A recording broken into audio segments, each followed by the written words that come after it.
Alright, so this is the first episode of a new series I'm going to make. It's called What Can We Learn From? And it's basically going to be about, I think, lessons that we can learn from animals. Now, this particular video is going to be about orangutans, which are arguably my favourite animal, and that's a natural place to sort of start. But again, the series is basically what we can learn from animals. And the reason why I think it's important is because I think sometimes we overestimate our abilities as humans and sometimes fail to look outwards into the world and see what actually works instead of thinking about what we've been told works. So look to nature for answers sometimes. I think that's what the message of this series is going to be. Now, orangutans. Let's start with them. Beautiful animals. I think they're lovely. They're arguably my favourite. They're just like humans, really. They spend loads and loads of time with their mums when they grow up until they're about 8 or so, and then they go off into the world and live their own life. That's basically what an orangutan does. They sit in a tree and they eat and they sleep and they wander around and they have kids sometimes and that sort of thing. They're relaxed, they're chill, but incredibly intelligent animals. They know how to use tools, they know how to communicate with one another, they know how to show emotion. Really, they're like people. I think there's certain sayings that some animals have the intelligence of like a 3-year-old child or something like that. Now, you look at an orangutan, I don't think that's a 3-year-old child. That's at least like, I've sort of full-grown adults with less emotional capacity than an orangutan, in my personal view.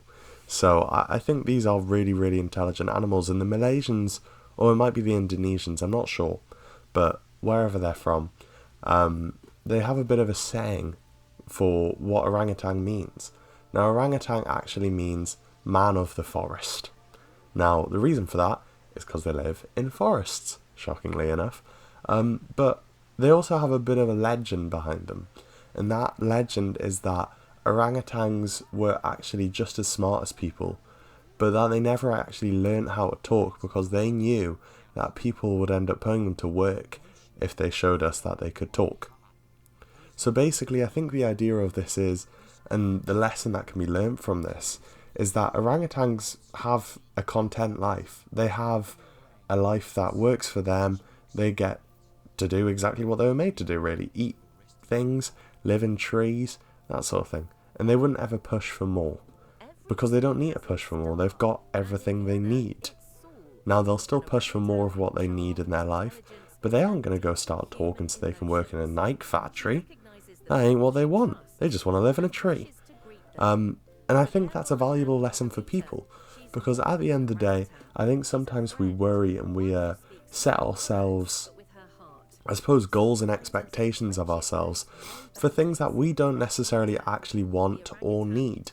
I think this is especially a problem with, say, modern men nowadays. There's been a big push in recent years towards like, oh well, as a man to be successful, what you need is a Bugatti, and you need multi-million-dollar mansions and all that sort of thing. There isn't really much of a society-wide view anymore that a man who has a stable job, a loving family, a house, children that he cares about, a wife that he cares about, just really got everything that he needs. No one really looks at that and thinks, that's what I want in life. Not many people do that, especially in the first world nowadays.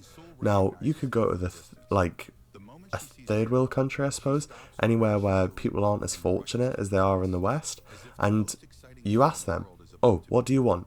They'll not say, oh, I want a Bugatti. They're going to say, oh, clean water, food, a family, a nice house, a job, education. Really, all the things we already have. We are incredibly lucky, and I think instead of being like the way I suppose humans were described in that story about orangutans, we should maybe act a bit more like orangutans. Question, what is it we actually want, and live for it. And if you're already lucky enough to have everything you want, you've got to learn how to be content with it, because you're probably the luckiest person on earth. Not many people have that luck to have that already. So that's basically the message we can learn from orangutans. I believe the next video is going to be on chimpanzees, so if you're interested in this, give that a watch next. But I'm probably going to make about 10 videos of this, see how well it does, and then if it's not any good, then I'll just give it up. But anyways, thanks a lot for watching, hope you've enjoyed it, goodbye.